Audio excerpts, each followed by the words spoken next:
Hello student, કેમ છો? મજામાં? સાંઈરામ. હવે આપણે ચેપ્ટર નંબર 2 પરમાણુનું બંધારણ સ્ટાર્ટ કર્યું. એમાં આપણે જુદા જુદા સંશોધન અને પ્રયોગ દ્વારા છે એ પરમાણુનું વિભાજન શક્ય છે એની રુથરફોર્ડે ચર્ચા કરી અને પરમાણુ નમૂનો રજૂ કર્યો.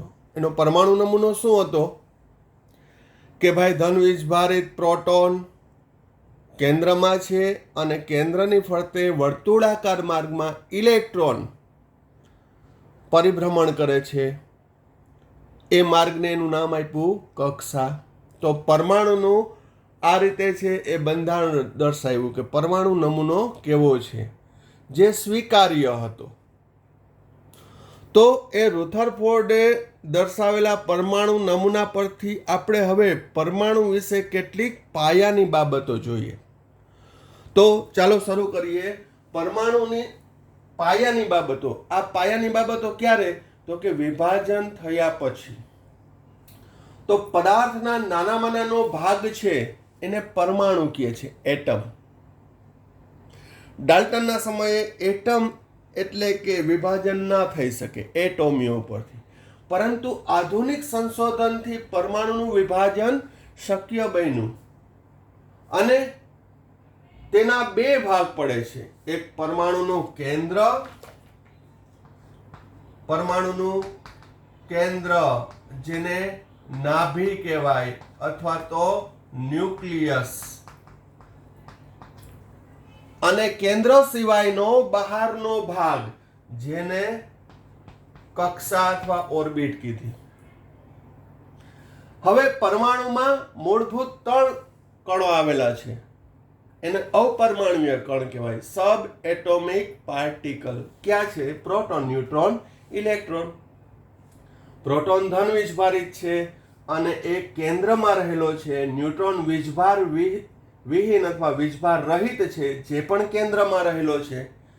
જ્યારે ઇલેક્ટ્રોન ઋણ વીજભારિત છે અને કક્ષામાં એ વર્તુળાકાર માર્ગમાં પરિભ્રમણ કરતો હોય છે. અહીં ધન વીજભારિત પ્રોટોન અને ઋણ વીજભારિત ઇલેક્ટ્રોન વચ્ચે કુલંબિક આકર્ષણ બળ હોય છે. હવે કુલંબિક આકર્ષણ બળ એટલે શું? તો કે આગળના ટોપિકમાં મેં એક કોષ્ટક ભણાવ્યું હતું. પ્રોટોન અને ઇલેક્ટ્રોન પરનો કુલંબિક વીજભાર અથવા તો નિરપેક્ષ વીજભાર કેટલો હતો? તો કે ઇલેક્ટ્રોન પર -1.602 × 10⁻19 કુલમ. પ્રોટોનનો વીજભાર કેટલો હતો? તો કે +1.602 × 10⁻19 કુલમ. એક પ્રોટોન અને એક ઇલેક્ટ્રોન પરનો. આ કુલંબિક વીજભાર સમાન પણ સાઇન જુદી, એક માઇનસ, આ પ્લસ. એના દ્વારા ચોક્કસ અંતરે એ વર્તુળાકાર માર્ગમાં કેન્દ્રને આકર્ષણ કરી અને પરિભ્રમણ કરે છે. રુથરફોર્ડે એવું કીધું કે જેમ બ્રહ્માંડની અંદર સૂર્યની ફરતે છે ગ્રહો જુદી જુદી કક્ષાઓમાં પરિભ્રમણ કરે છે, એ રીતે પરિભ્રમણ કરશે. એને સૌર મંડળ સાથે, સોલાર સિસ્ટમ સાથે સરખાવ્યું. પણ એની મર્યાદા હશે, પણ એ મર્યાદા આપણે પછી ભણશું. એ પહેલા રુથરફોર્ડે કરેલા પ્રયોગ પરથી પરમાણુ વિશે કેટલી માહિતી પ્રાપ્ત થઈ એ જોઈએ. બરોબર? પછી એની અંદર એની પણ મર્યાદા આવશે ને એનાથી વધુ આગળ અભ્યાસ પરમાણુ વિશે થશે. પણ અત્યારે પ્રાથમિક માહિતી તો કે ભાઈ પ્રોટોન ધન વીજભારિત છે, ન્યુટ્રોન વીજભારિત છે અને ઇલેક્ટ્રોન ઋણ વીજભારિત છે. પ્રોટોન ન્યુટ્રોન કેન્દ્રમાં આવેલા છે, જ્યારે ઇલેક્ટ્રોન છે કેન્દ્રની ફરતે વર્તુળાકાર માર્ગમાં પરિભ્રમણ કરે છે. અહીં કોઈ પણ પરમાણુમાં પ્રોટોનની સંખ્યા અને ઇલેક્ટ્રોનની સંખ્યા સમાન છે. એનો મતલબ ધન વીજભારિત પ્રોટોન જેટલા હોય તેટલા જ ઋણ વીજભારિત ઇલેક્ટ્રોન આવેલા હોય છે. આથી પરમાણુ વીજભારની દ્રષ્ટિએ કેવો થયો? તટસ્થ. એના ઉપર એક વીજભાર આવશે નહીં, કારણ કે પ્રોટોન ન્યુટ્રોનની સંખ્યા સમાન. વીજભાર વિરુદ્ધ એટલે પરિણામી શૂન્ય થશે. હવે પરમાણુનું બધું વજન તેના કેન્દ્રમાં સંકેન્દ્રિત થયેલું હોય છે. કારણ શું?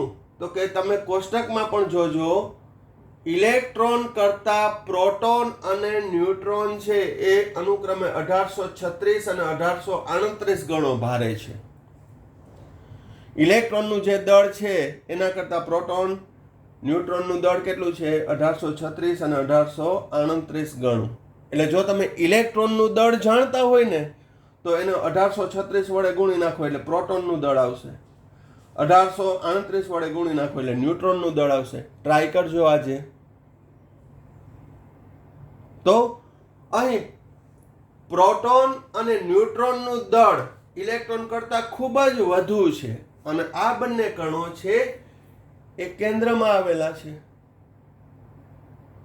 પરિણામે પરમાણુનું બધું દળ તેના કેન્દ્રમાં સંકેન્દ્રિત થયેલું હોય છે. અને ઇલેક્ટ્રોન તો હલકા ફુલકા છે, એનું સાપેક્ષ દળ એટોમિક માસ યુનિટમાં અથવા યુનિફાઈડ માસમાં પણ તમે જોઈ લેજો. ઇલેક્ટ્રોનનું દળ છે 0.0054 અને પ્રોટોન ન્યુટ્રોનનું દળ હું રાઉન્ડ અપ કહું તો 1 છે. કેટલું છે? 1 જોઈ લેજો. તો પ્રોટોનની સંખ્યા કયો કે એનું દળ કયો સમાન થશે. 1 પ્રોટોન તો 1 એટોમિક માસ યુનિટ, 2 પ્રોટોન તો 2 એટોમિક માસ યુનિટ. ખ્યાલ આવી ગયો? એટલે ઇલેક્ટ્રોનનું દળ આપણે પરમાણુ ભાર ગણવામાં લેતા નથી. નહીં તો પરમાણુમાં 3 કણ આવેલા છે, પણ કેની સંખ્યા લઈએ છીએ? પ્રોટોન અને ન્યુટ્રોનની. ખ્યાલ આવી ગયો? તો આ ચર્ચા થઈ પરમાણુ વિશે પાયાની બાબતો. હજી કેટલાક પેરામીટર, કેટલાક એના પદ જોઈએ કે જે આપણે basic fundamental of atomic structure માટે ઉપયોગી થશે. હવે નેક્સ્ટ પોઈન્ટ બહુ બેઝિક છે, પણ છતાંય મેં તમને કીધું કે આપણે 11th અંદર એકદમ પાયેથી લઈએ છીએ. 9મા ધોરણમાં તમે ભલે ભણી ગયા હોય છતાં પણ પરમાણુ ક્રમાંક, એટોમિક નંબર. તો પરમાણુના કેન્દ્રમાં રહેલા પ્રોટોનની સંખ્યાને તેનો પરમાણુ ક્રમાંક કહે છે. હવે અથવા બીજી હું પણ વ્યાખ્યા આપી શકું. પરમાણુના કેન્દ્રમાં રહેલા પ્રોટોનની અથવા કક્ષામાં રહેલા ઇલેક્ટ્રોનની કુલ સંખ્યાને તેનો પરમાણુ ક્રમાંક કહે છે.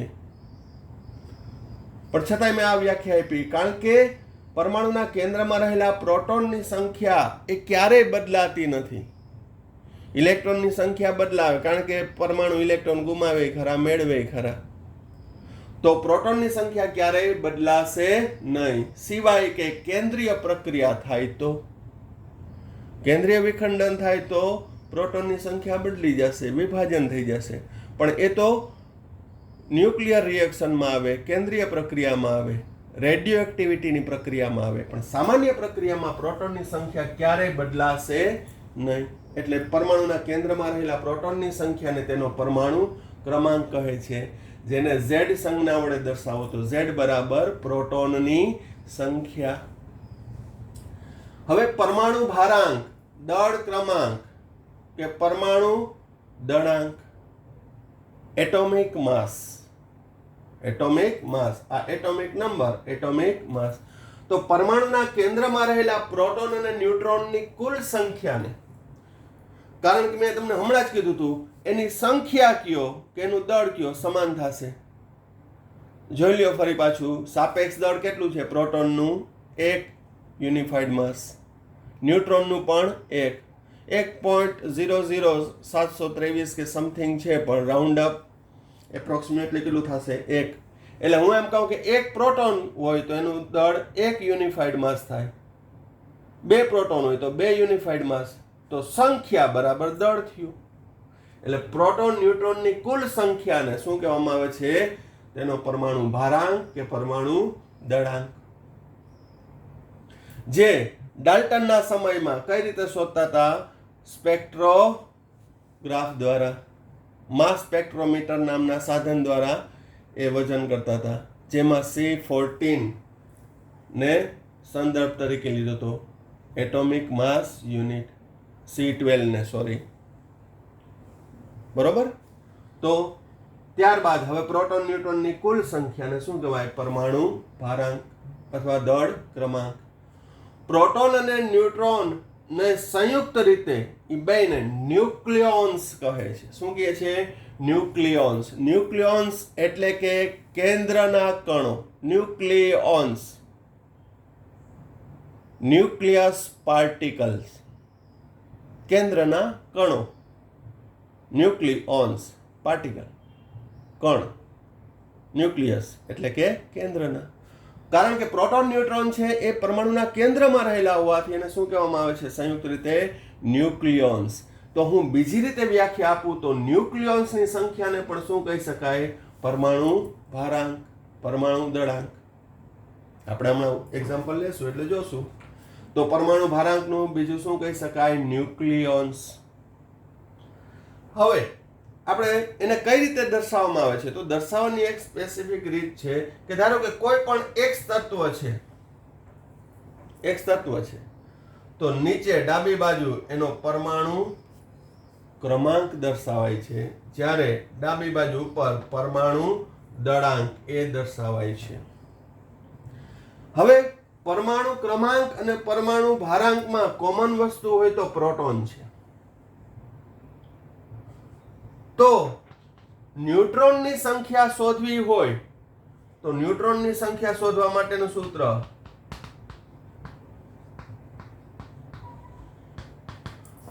પરમાણુ ભારાંકમાંથી પરમાણુ ક્રમાંક બાદ કરી દઉં તો પ્રોટોનની સંખ્યા બાદ થઈ જાય. તો કેની રહેશે? તો ન્યુટ્રોનની સંખ્યા બરાબર પરમાણુ ભારાંક ઓછા પરમાણુ ક્રમાંક. Number of neutron equal to A minus Z. A એટલે P plus neutron minus Z એટલે P પ્લસ. તો અહીં ન્યુટ્રોનની સંખ્યા શોધવી હોય તો ભારાંકમાંથી ક્રમાંક છે બાદ કરી દેવાનું. તો કેની સંખ્યા મળશે? ન્યુટ્રોનની. આ બધી નાની નાની બાબતો છે એ MCQ માં તમને કામ આવશે અને હમણાં જ એને આપણે MCQની પ્રેક્ટિસ પણ કરીએ. તો અહીં પરમાણુ ક્રમાંક, પરમાણુ ભારાંક એ ખૂબ જ અગત્યના છે. હવે અહીં ન્યુટ્રોનની સંખ્યા શોધવાનું સૂત્ર પણ ભારાંક ઓછા ક્રમાંક A માઇનસ Z કરી નાખવાનું. ઉદાહરણ લઈ લઈએ આપણે કેટલાક.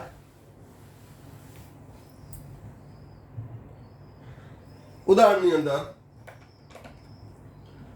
દાખલા તરીકે હાઇડ્રોજન 1 આ દળાંક છે, આ ક્રમાંક છે. તો એમાં પરમાણુ ક્રમાંક એટલે એક પ્રોટોન, પ્રોટોનની સંખ્યા એક પ્રોટોન. હવે જેટલા પ્રોટોન હોય એટલા શું હશે? ઇલેક્ટ્રોન. તો ન્યુટ્રોનની સંખ્યા કેટલી? A minus Z. 1 માઇનસ 1 એટલે 0. એટલે કે હાઇડ્રોજન પરમાણુમાં ન્યુટ્રોન આવેલો હોતો નથી. બીજું એક્ઝામ્પલ લઈ લઈએ.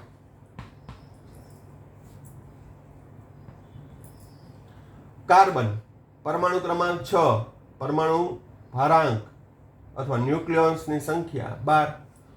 તો અહીં પ્રોટોનની સંખ્યા કેટલી? તો પરમાણુ ક્રમાંક 6 એટલે 6 પ્રોટોન અને જેટલા પ્રોટોન હોય એટલા જ ઇલેક્ટ્રોન હોય. પણ ન્યુટ્રોનની સંખ્યા કેટલી? તો કે 12 ઓછા 6 ન્યુટ્રોન. નાઇટ્રોજન 7 14 પ્રોટોનની સંખ્યા 7 પ્રોટોન, ઇલેક્ટ્રોન પણ 7, ન્યુટ્રોન 14 ઓછા 7 ન્યુટ્રોન. ઘણા બધા કોઈ પણ આપ્યું. હાલો ને યુરેનિયમ લો 92 238. તો યુરેનિયમમાં 92 પ્રોટોન છે, 92 ઇલેક્ટ્રોન છે. ન્યુટ્રોનની સંખ્યા 238 ઓછા 92 146 ન્યુટ્રોન.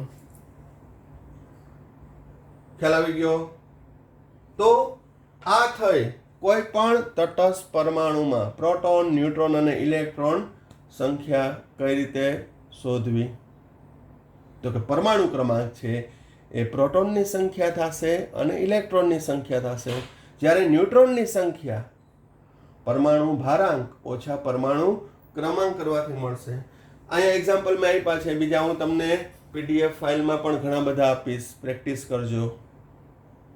સ્વાધ્યાયના પણ છે એ આપણે હવે ક્વેશ્ચન સોલ્વ કરતા જઈશું, કારણ કે હવે આ પીરિયડથી એવો સમય આવી ગયો છે કે આપણે સ્વાધ્યાયના ક્વેશ્ચન પણ સોલ્વ કરશું. બરોબર.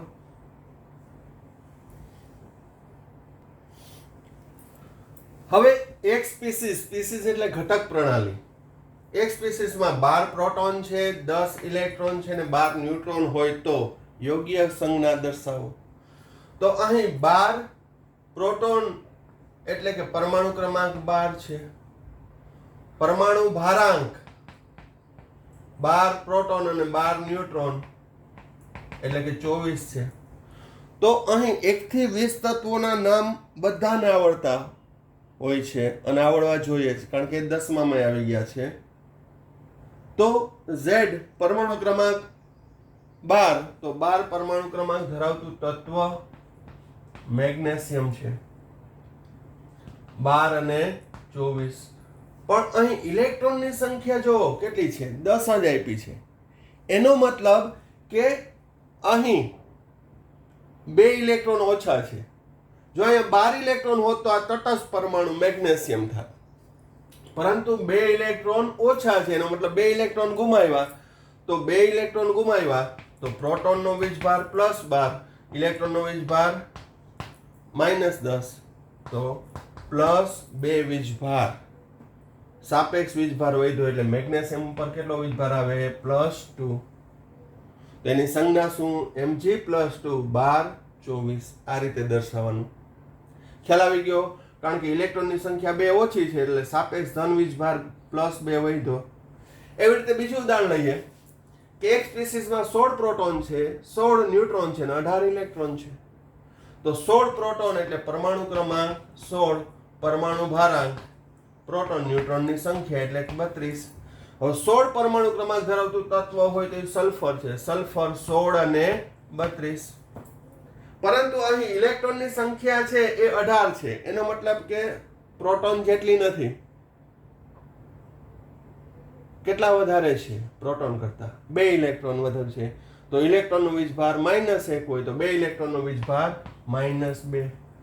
તો અહીં સલ્ફર પર કેવો વીજભાર આવશે, -2. આ સલ્ફાઇડ આયન, આ મેગ્નેશિયમ. હજી એક એક્ઝામ્પલ લઈ લઈએ કે અહીં 8 પ્રોટોન હોય, 8 ન્યુટ્રોન હોય અને 10 ઇલેક્ટ્રોન હોય. તો શું, 8 પ્રોટોન તો પરમાણુ ક્રમાંક 8 પરમાણુ ક્રમાંક ધરાવતું તત્વ એટલે ઓક્સિજન 8. પરમાણુ ભારાંક પ્રોટોન ન્યુટ્રોનની કુલ સંખ્યા 8 દુ 16.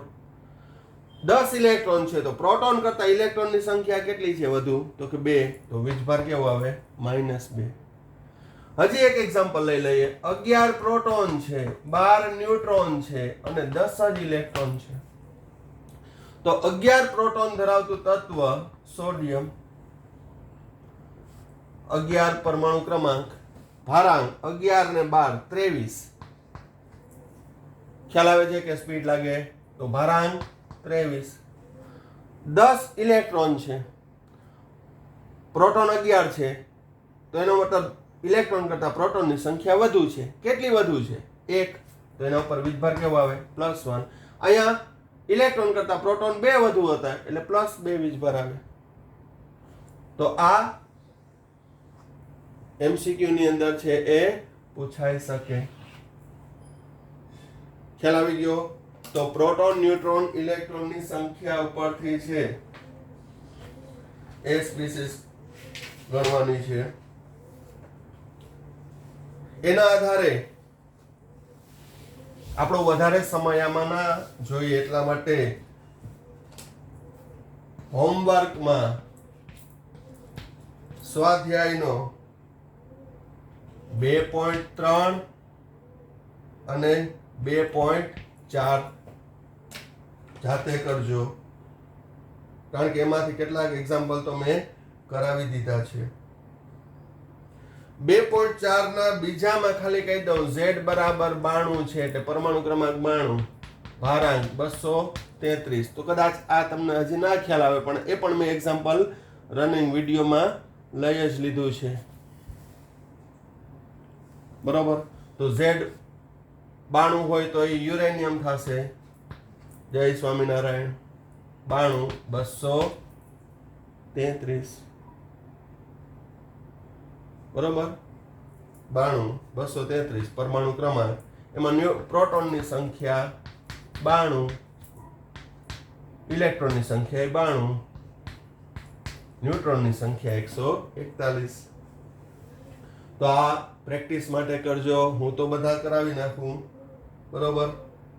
તો એ કરી નાખજો. ત્યારબાદ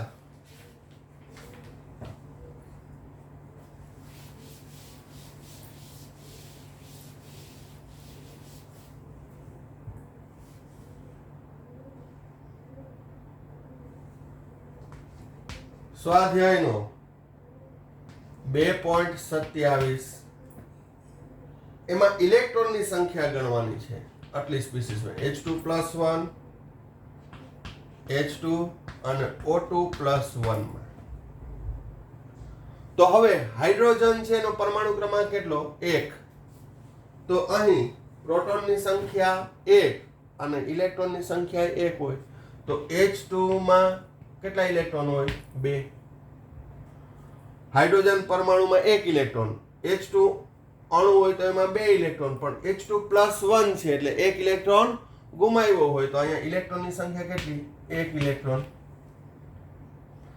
H2 અણુ છે પરમાણુમાં, હાઇડ્રોજન પરમાણુમાં 1 પ્રોટોન હોય ને 1 ઇલેક્ટ્રોન હોય તો H2 અણુમાં કેટલા ઇલેક્ટ્રોન હશે? 2 ઇલેક્ટ્રોન. H2+1 આયન છે તો એમાં 1 ઇલેક્ટ્રોન ગુમાવ્યો. O2+1, અત્યારે +1 ને ભૂલી જાઓ. O2 એટલે ઓક્સિજનના 2 પરમાણુ, ઓક્સિજનનો પરમાણુ ક્રમાંક 8, તો 8 પ્રોટોન હોય, 8 ઇલેક્ટ્રોન હોય તો એક ઓક્સિજનમાં 8 ઇલેક્ટ્રોન, તો 2 ઓક્સિજનમાં 8 દુને 16 ઇલેક્ટ્રોન. કેટલા ઇલેક્ટ્રોન? 16. +1 એટલે એક ગુમાવ્યો હોય તો -1 એટલે કેટલા ઇલેક્ટ્રોન થશે? 15. તો સ્વાધ્યાયનો 2.27 માં H2+1 માં ઇલેક્ટ્રોન 1, H2 માં 2 અને O2+1 માં કેટલા ઇલેક્ટ્રોન થશે? 15 ઇલેક્ટ્રોન. ખ્યાલ આવી ગયો?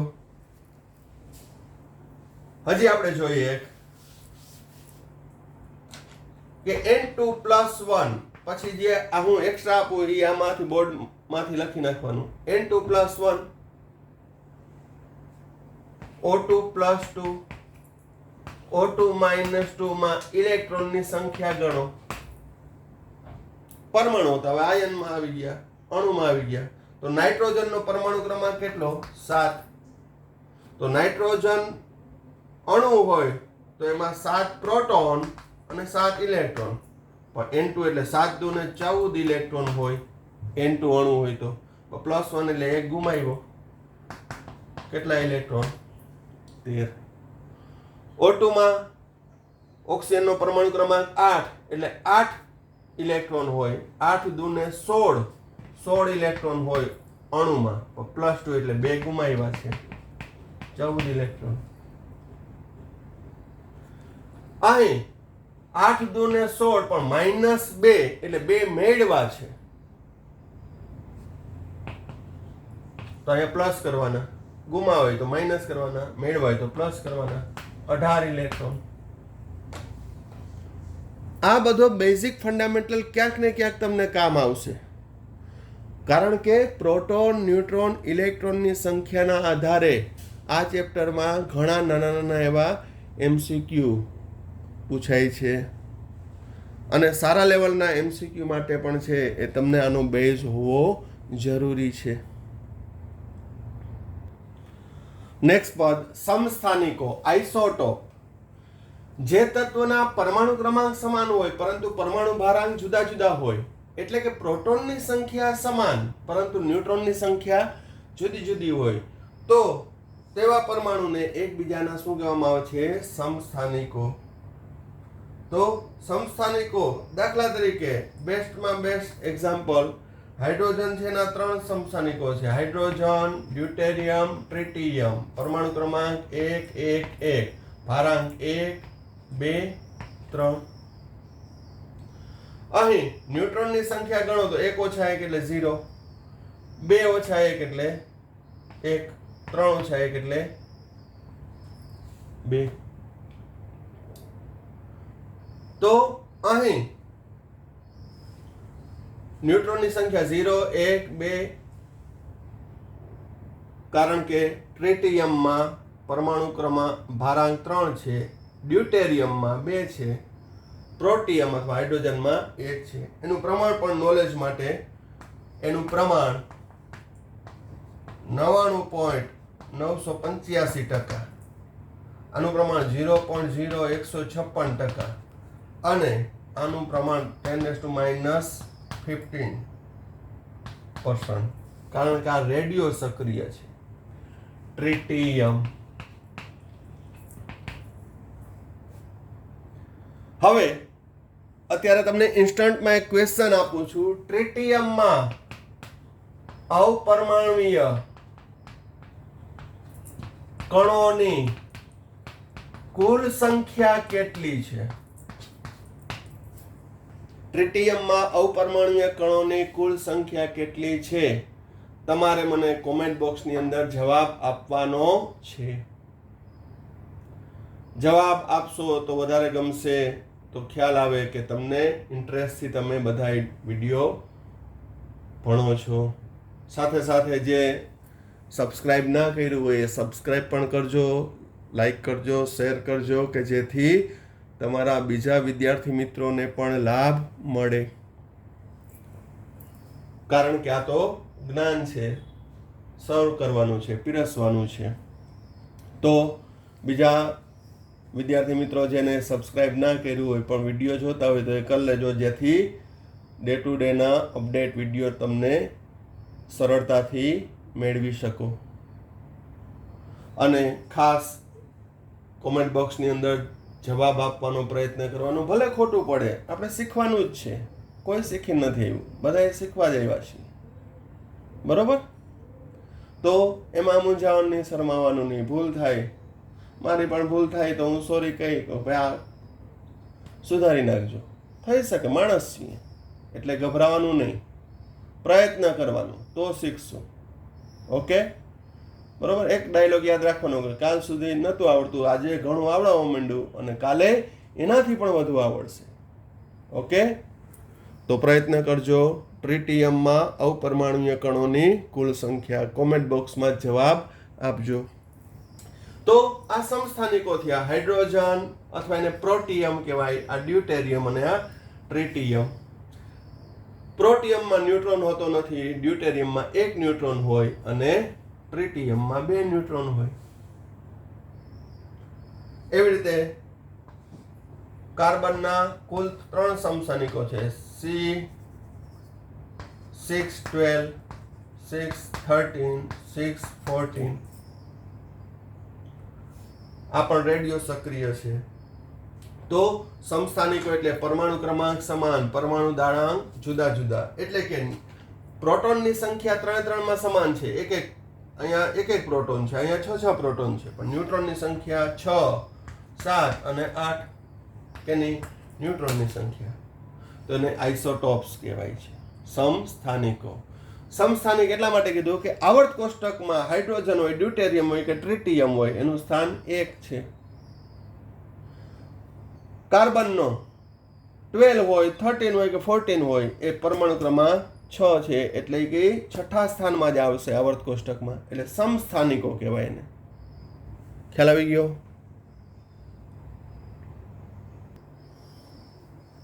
હવે સમભારિકો, આઇસોબાર, તો કે જે તત્વના પરમાણુ ક્રમાંક જુદા જુદા હોય, પરંતુ ન્યુટ્રોનની સંખ્યા એવી હોય કે જેથી તેના પરમાણુ ભાર છે એ સમાન થાય, તો એને સમભારિકો કહેવાય. એટલે સમાન પરમાણુ ભાર ધરાવતા હોય. કેને લીધે? તો કે ન્યુટ્રોનની સંખ્યા એવી હોય. જેમ કે કાર્બન અને નાઇટ્રોજનનો પરમાણુ ક્રમાંક 6 અને 7 છે, પરંતુ બંનેના પરમાણુ ભારાંક કેવા છે? 14. આ રેડિયો સક્રિય કાર્બન છે, એમાં ન્યુટ્રોનની સંખ્યા જો 8 છે, આમાં કેટલી છે? 7. પણ એ રીતે એડજસ્ટ થયું પ્રોટોન ન્યુટ્રોનની સંખ્યા, કે કુલ દળ એનું કેટલું થયું? 14. તો કાર્બન C14 અને નાઇટ્રોજન 14 સમભારિકો થશે. એવી રીતે બીજું ઉદાહરણ આર્ગોન અને કેલ્શિયમ, એનો પરમાણુ ક્રમાંક 18 અને 20 છે, પરંતુ પરમાણુ ભારાંક બંનેના કેવા છે 40, કારણ કે આમાં ન્યુટ્રોનની સંખ્યા 22 ન્યુટ્રોન છે, આમાં 20 ન્યુટ્રોન છે. ખ્યાલ આવી જાય ને? ભારાંક ઓછા ક્રમાંક. ઓકે. ત્યારબાદ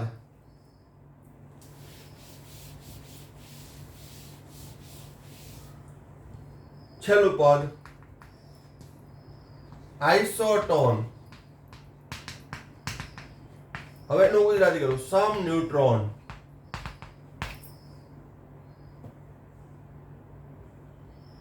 તો જે તત્વના પરમાણુ ક્રમાંક અને દળ ક્રમાંક જુદા જુદા હોય, પરંતુ ન્યુટ્રોનની સંખ્યા સમાન હોય, ન્યુટ્રોનની સંખ્યા સમાન હોય, તો તેને શું કહેવાય? આઇસોટોન, સમ ન્યુટ્રોન. ઝડપથી ઉદાહરણ લઈ લઈએ. દાખલા તરીકે સિલિકોન, ફોસ્ફરસ, સલ્ફર, પરમાણુ ક્રમાંક 14, 15, 16, ભારાંક 30, 31, 32. ન્યુટ્રોનની સંખ્યા જોવો સિલિકોન, ફોસ્ફરસ અને સલ્ફરમાં, તો કે ગણશો તો 30 ઓછા 14 16, 31 ઓછા 15 તો કે 16, 32 ઓછા 16 16. તો ન્યુટ્રોનની સંખ્યા કેવી થઈ? ન્યુટ્રોનની સંખ્યા કેવી થઈ? સમાન. તો એને આઇસોટોન કહેવાય, સમ ન્યુટ્રોન. તો જે તત્વના પરમાણુ ક્રમાંક અને દળ ક્રમાંક બંને જુદા હોય, પણ ન્યુટ્રોનની સંખ્યા કેવી હોય? સમાન. તો તેને શું કહેવામાં આવે છે? આઇસોટોન. તો આ જેટલા પદ મેં તમને સમજાવ્યા એ બધા ખાસ યાદ રાખજો, કારણ કે હવે આપણે નાના મોટા એવા દાખલા MCQ કરશું, એમાં આ બધા કન્સેપ્ટની જરૂર પડશે. ચાલો એક કોમ્પિટિટિવ લેવલનો MCQ જોઈએ આપણે જે પદ ભણ્યા એમાંથી. શું કહે છે MCQ? કે તત્વ X અને Y એકબીજાના આઇસોટોન છે. એકબીજાના કેવા છે? આઇસોટોન. એટલે કે તત્વ X એનો પરમાણુ ક્રમાંક A અને ભારાંક B છે, Y નો પરમાણુ ક્રમાંક M છે અને ભારાંક છે N છે. એ આઇસોટોન એટલે બંનેમાં ન્યુટ્રોનની સંખ્યા કેવી છે? સમાન. આઇસોટોન એટલે શું? ન્યુટ્રોનની સંખ્યા સમાન. જો એ વ્યાખ્યા આવડે તો જ તમને ખ્યાલ આવે કે ન્યુટ્રોનની સંખ્યા સમાન.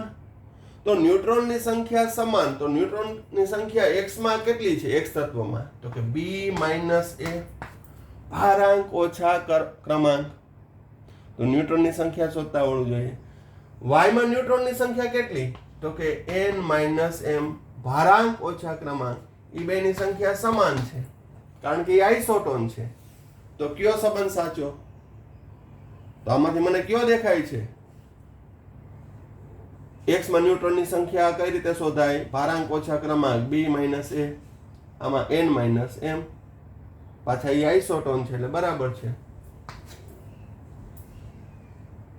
ખ્યાલ આવી ગયો?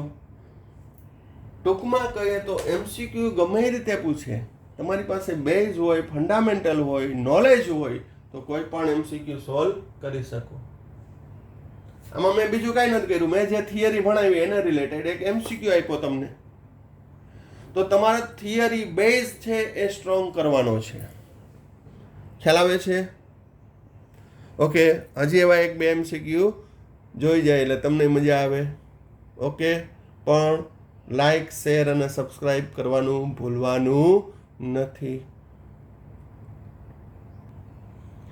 ચાલો નેક્સ્ટ MCQ. જો તત્વ X કે જેનો પરમાણુ ક્રમાંક 20 છે અને તત્વ Y કે જેનો પરમાણુ ક્રમાંક 19 છે, એ એકબીજાના સમભારિકો છે. સમભારિકો એટલે પરમાણુ ભાર, પરમાણુ દળાંક અથવા દળ ક્રમાંક અથવા ન્યુક્લિયોન્સની સંખ્યા સમાન હોય. કેટલું બોલ્યો? દળ ક્રમાંક, પરમાણુ ભારાંક, દળ ભારાંક અને ન્યુક્લિયોન્સ એ સમાન હોય એને સમભારિકો કહે છે. વ્યાખ્યા યાદ રાખવાની. તથા X માં ન્યુક્લિયોન્સની સંખ્યા 40, તો Y તત્વમાં ન્યુટ્રોનની સંખ્યા કેટલી? બહુ મજા આવે એવો પ્રશ્ન છે. તો અહીં X અને Y એનો પરમાણુ ક્રમાંક અહીંયા 20 અને 19 છે. તો X નો પરમાણુ ભારાંક કેટલો? તો કે X ના ન્યુક્લિયોન્સની સંખ્યા આપી દીધી. ન્યુક્લિયોન્સની સંખ્યા એટલે પ્રોટોન ન્યુટ્રોનની સંખ્યા, અને પ્રોટોન ન્યુટ્રોનની સંખ્યા એટલે પરમાણુ ભાર. તો X નો પરમાણુ ભાર કેટલો છે? X નો પરમાણુ ભાર કેટલો થશે? 40. તો Y નો કેટલો થાય પરમાણુ ભાર? જો Y નો પરમાણુ ભાર મળી જાય તો હું તરત જ બાદબાકી કરી નાખીશ. તો કે ભાઈ એ તો એકબીજાના સમભારિકો છે, એટલે X નો પરમાણુ ભાર જેટલો હોય એટલો જ Y નો થશે. તો હાલો મૂકી દઉં. Y નો કેટલો? 40. ઉતાવળ નહીં કરવાની, 40 જવાબ આવ્યો. તો Y તત્વમાં ન્યુટ્રોનની સંખ્યા પૂછી છે. Y તત્વમાં ન્યુટ્રોનની સંખ્યા, તો ન્યુટ્રોનની સંખ્યા કેટલી થશે? 40 ઓછા 19 એટલે કે 21 ન્યુટ્રોન. એટલે મારો જવાબ આવશે ડી. ઉતાવળ નહીં કરી નાખવાની, બરોબર? હા, Y નો પરમાણુ ભાર પૂછ્યો તો 40 આવત. Y માં પ્રોટોનની સંખ્યા પૂછી, ભલે આટલી માહિતી આપી અને પરમાણુ ક્રમાંક આપી દીધો, Y નો પ્રોટોનની સંખ્યા પૂછી તો એ આવે. ખ્યાલ આવે છે કે નહીં? એટલે બરોબર પ્રશ્ન વાંચવાનો. આપણે જે ભણ્યા હોય એમાંથી ન જ હોય. ખ્યાલ આવી ગયો? ઓકે. કોમ્પિટિટિવ લેવલનો દાખલો છે, સ્વાધ્યાયનો 2.42. દળ ક્રમાંક 81 ધરાવતું તત્વ પ્રોટોનની સરખામણીમાં 31.7% ન્યુટ્રોન ધરાવે છે. તો પરમાણુની યોગ્ય સંજ્ઞા દર્શાવો. તો આપણે આમાંથી પરમાણુ ક્રમાંક શોધવાનો છે કે પરમાણુ ક્રમાંક કેટલો, એટલે પ્રોટોનની સંખ્યા શોધવાની છે. તો પ્રોટોનની સંખ્યાની સરખામણીમાં ન્યુટ્રોનની સંખ્યા કેટલી છે? 31.7. તો બરાબર ધ્યાન રાખજો અહીંયા દાખલાની રીતે, કારણ કે સ્વાધ્યાયનો ક્વેશ્ચન છે એટલે દાખલાની રીતે પણ છે એ ગણવાનો, અને એ આ બોર્ડમાંથી જોઈ અને લખી નાખજો. હવે ધારો કે પ્રોટોનની સંખ્યા x છે. પ્રોટોનની સંખ્યા આપણે કેટલી ધારીએ? x. તો ન્યુટ્રોનની સંખ્યા કેટલી થશે? બરાબર ધ્યાન રાખજો અહીંયા. ન્યુટ્રોનની સંખ્યા પ્રોટોનની સરખામણીમાં કેટલી વધુ છે? 31.7%. એટલે બરાબર અહીં ધ્યાન રાખજો આ સ્ટેપ. તો ન્યુટ્રોનની સંખ્યા x વત્તા 31.7% ભાગ્યા 100 x. 31.7 ભાગ્યા 100 x. આ કેમ લખ્યું ડાયરેક્ટ? તો એ પણ ખાલી રેફરન્સમાં સમજાય દઉં, બાકી તમારે ડાયરેક્ટ આ સ્ટેપ આવવું જોઈએ. જો 100% વધુ હોત તો 100% ન્યુટ્રોન વધુ હોત તો કેટલું થાત? x. તો 31.7% વધુ છે તો કેટલું થાય? 100% જો ન્યુટ્રોન વધુ હોત તો કેટલું થાત? પ્રોટોનની સંખ્યા જેટલું x. તો 31.7% વધુ હોય તો કેટલું? તો કે 31.7 x ના છેદમાં 100. આ હું ન્યુટ્રોનનો વધારો બોલું છું. શું 100% હોત તો કેટલો વધારો થાત? x જેટલો. પછી એમ ના કહેતા સર 2x. એ તો બરોબર છે, પ્રોટોનની સંખ્યા કરતાં ન્યુટ્રોનની સંખ્યા બમણી થઈ જાય જો 100% હોય તો. પણ વધારો કેટલો થાય છે બરાબર સમજો. હું શબ્દ શું વાપરું છું? કેટલો વધારો થશે? તો કે 100% ન્યુટ્રોન જો વધુ હોય તો x જેટલો વધારો થશે.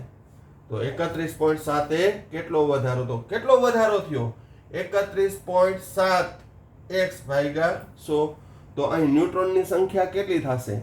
x પ્રોટોન કરતા કેટલી વધુ છે? તો કે 31.7 ભાગ્યા 100 આટલો વધારો થશે. ખ્યાલ આવી ગયો? અહીંયા ધારો કે 40% આપ્યો તો અહીં શું લખત? x વત્તા 40 ભાગ્યા 100. ક્લિયર? એટલે ન્યુટ્રોનની સંખ્યામાં થતો વધારો કેની સાપેક્ષે? પ્રોટોનની સાપેક્ષે. પ્રોટોનનો કેટલો છે? x. એના કરતાં આટલો વધુ છે. સાદરૂપ આપો. માટે ન્યુટ્રોનની સંખ્યા કેટલી થશે? x વત્તા 0.317x.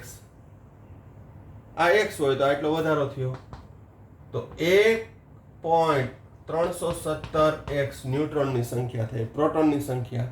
હવે દળ ક્રમાંક આપ્યો છે. દળ ક્રમાંક બરાબર પ્રોટોનની સંખ્યા વત્તા ન્યુટ્રોનની સંખ્યા. પ્રોટોનની સંખ્યા x છે, ન્યુટ્રોનની સંખ્યા 1.317x છે. દળ ક્રમાંક કેટલો? તો અહીંયા 2.317x બરાબર 81. 2.317x બરાબર 81. હવે x ને સૂત્રનો કરતા બનાવી દો, તો x બરાબર 81 ભાગ્યા 2.317. ભાગાકાર કરશો એટલે x નું મૂલ્ય આવશે 35. x નું મૂલ્ય કેટલું આવશે? 35. x એટલે કેની સંખ્યા છે? પ્રોટોનની. માટે પ્રોટોનની સંખ્યા કેટલી છે? 35. તો પ્રોટોનની સંખ્યા એટલે z બરાબર 35. 35 પરમાણુ ક્રમાંક ધરાવતું તત્વ કયું? તો તરત મૂંઝાઈ જશો, સર તમે તો હમણાં 1 થી 20 તત્વોની વાત કરી. 1 થી 20 તત્વોને આવડવા જોઈએ, નહીં આવડે છે અમને. પણ આ 35નું શું? તો કાંઈ ચિંતા ના કરો. મેં તમને કીધું ને કે આ ચેપ્ટર નંબર 2 ના સ્વાધ્યાયનો 2.42 મો ક્વેશ્ચન છે. એ કોમ્પિટિટિવ લેવલનો છે. પણ જ્યારે હું ત્રીજું ચેપ્ટર આવર્ત કોષ્ટક ભણાવીશ ને, એટલે તમને 20 નહીં, બધા તત્વો, આવર્ત કોષ્ટકમાં આવેલા બધા તત્વોના પરમાણુ ક્રમાંક સહિત, એની ઇલેક્ટ્રોન રચના સહિત બધા આવડતા હશે. ક્યારે? જ્યારે આવર્ત કોષ્ટક ભણાવીશ ત્યારે. બરોબર. અત્યારે 35 પરમાણુ ક્રમાંક ધરાવતું તત્વ એટલે આપણે એની સંજ્ઞા દર્શાવવાની છે, તો એ બ્રોમિન છે. 35 પરમાણુ ક્રમાંક ધરાવતું તત્વ કયું? બ્રોમિન. તો બ્રોમિન 35 અને પરમાણુ ભાર તો આપ્યો છે 81. તો યોગ્ય સંજ્ઞા કઈ થશે? બ્રોમિન 35 81. બરોબર. ફરી એકવાર જોઈ લઈએ કે દળ ક્રમાંક આપ્યો છે. ઈ તત્વમાં પ્રોટોનની સરખામણીમાં ન્યુટ્રોન કેટલા વધારે છે? 31.7% વધુ ન્યુટ્રોન ધરાવે છે. તો પરમાણુની યોગ્ય સંજ્ઞા દર્શાવો. તો અહીં પ્રોટોનની સંખ્યા ધારો કે x હોય, તો ન્યુટ્રોનની સંખ્યા કેટલી હશે? તો x વત્તા 31.7% ભાગ્યા 100 ઇન્ટુ x. એ પણ મેં સમજાવ્યું કે આ કઈ રીતે પદ આવ્યું. તો કે ન્યુટ્રોનની સંખ્યામાં થતો વધારો 31.7%, એટલે કેટલો વધારો થાય? 31.7%, એટલે 0.317 પ્રોટોન કરતા એટલો વધશે. તો પ્રોટોનની સંખ્યા થશે 1.317. હવે દળ ક્રમાંક એટલે આ નવું મેં કીધું જ નથી, મેં આ વિડીયોમાં સૂત્ર ભણાવ્યા છે. દળ ક્રમાંક એટલે પ્રોટોનની સંખ્યા અને ન્યુટ્રોનની સંખ્યા. પ્રોટોનની સંખ્યા x છે, ન્યુટ્રોનની સંખ્યા 1.317 છે. કુલ દળ ક્રમાંક 81 છે. સાદુરૂપ આપી દો, x મેળવી લ્યો. આમાં મેં કંઈ નવું કર્યું જ નથી, ખાલી તમને રીત શીખડાવી. બીજા એવા દાખલા છે, એ કન્ટિન્યુ રાખશું. અને આજે પણ તમને આને રિલેટેડ એક સિમ્પલ દાખલો તમને આપું છું. એ બધા મને હોમવર્કમાં તમારે મોકલવાનો, અથવા કોમેન્ટ બોક્સની અંદર પણ તમે જવાબ આપી શકો. પણ આગળનો ક્વેશ્ચન છે તો એ કોમેન્ટ બોક્સમાં જ આપવાનો છે. બરોબર. તો અહીંયા x એટલે પરમાણુ ક્રમાંક 35 આવી ગયો, તો 35 પરમાણુ ક્રમાંક એટલે બ્રોમિન થશે. બરોબર. એક આના જેવો તમને હોમવર્કમાં આપી દઉં એટલે મજા આવે. અને સ્વાધ્યાયના હજી આના જેવા છે જ, એ આપણા દાખલા નેક્સ્ટ લેક્ચરમાં કન્ટિન્યુ રાખશું. એક તત્વનો પરમાણુ ક્રમાંક, પરમાણુ દળાંક 23 છે. તેમાં પ્રોટોન કરતા ન્યુટ્રોનની સંખ્યા 1 વધુ છે, તો પરમાણુની યોગ્ય સંજ્ઞા દર્શાવો. બહુ સિમ્પલ ક્વેશ્ચન પૂછેલો છે, પણ એ પદ્ધતિ સાથે મને હોમવર્કમાં મોકલજો. બરાબર? તો આ વિડીયોમાં અહીંયા સુધી રાખીએ છીએ. આજે આપણે દાખલા ગણ્યા, એવા હજી ઘણા બધા હું તમને નેક્સ્ટ લેક્ચરમાં ગણાવીશ. તો આ વિડીયોની અંદર છે એ દરેક માહિતી છે એ ગ્રાસ્પ કરો, અન્ડરસ્ટેન્ડ કરો અને નોટ્સ બનાવો, અને તમારી રીતે પણ કેટલાક ક્વેશ્ચન સોલ્વ કરવાનો પ્રયત્ન કરવાનો. હું તો કરાવીશ જ, મારી તો ફરજમાં આવે, પણ તમે તમારી ફરજો પણ સમજજો. ઓકે, અહીંયા સુધી રાખીએ છીએ. Thank you. સાંઈરામ.